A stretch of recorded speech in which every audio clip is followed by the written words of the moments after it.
کیا تمہارے پاس کوئی کتاب ہے جس میں یہ بات پڑھتے ہو کہ جو چیز تم پسند کرو گے وہ تم کو ضرور ملے گی؟ یا تم نے ہم سے قسمیں لے رکھی ہیں جو قیامت کے دن تک چلی جائیں گی کہ جو کچھ تم طے کر لو گے وہ تمہارا ہوگا؟ ان سے پوچھو کہ ان میں سے کون اس کا ذمہ لیتا ہے؟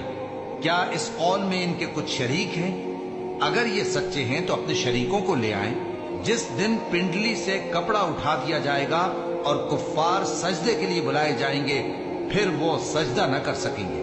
ان کی آنکھیں جھکی ہوئی ہوں گی اور ان پر ذلت چھا رہی ہوگی، حالانکہ پہلے اس وقت سجدے کے لیے بلائے جاتے تھے جبکہ وہ صحیح و سالم تھے۔ سو مجھ کو اس کلام کے جھٹلانے والوں سے سمجھ لینے دو۔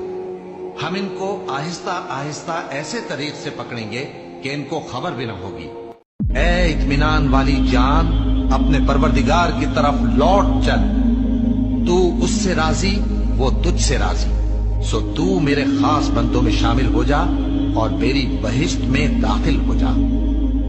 اے اطمینان والی جان، اپنے پروردگار کی طرف لوٹ چل۔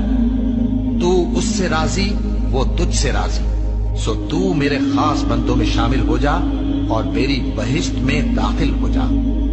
اس کی شان یہ ہے کہ جب وہ کسی چیز کا ارادہ کرتا ہے تو اس سے فرما دیتا ہے کہ ہو جا، تو وہ ہو جاتی ہے۔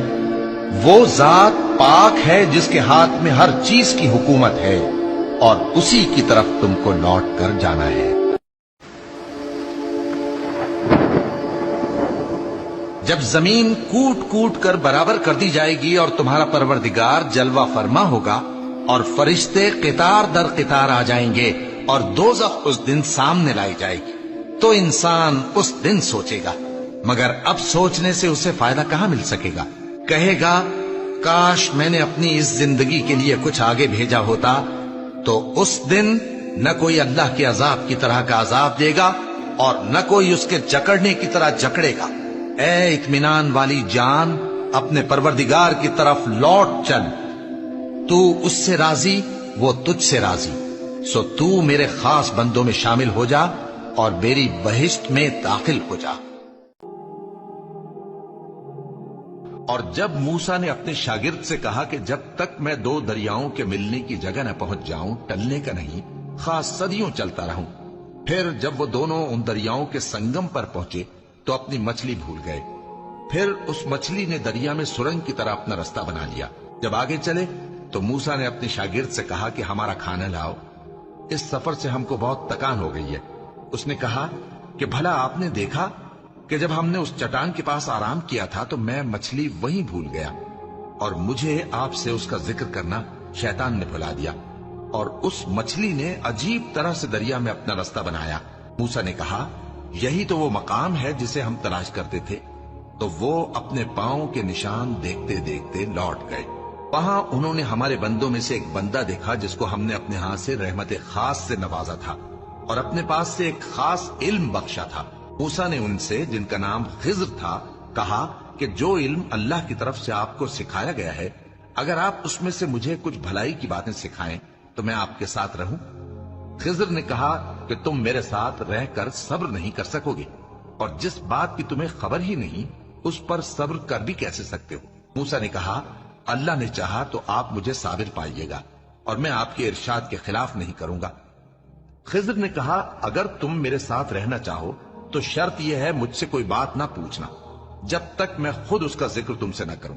تو دونوں چل پڑے، یہاں تک کہ جب کشتی میں سوار ہوئے تو خضر نے کشتی کو پھاڑ ڈالا۔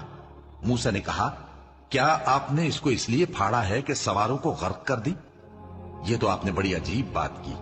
خضر نے کہا کیا میں نے نہیں کہا تھا کہ تم میرے ساتھ صبر نہ کر سکو گے؟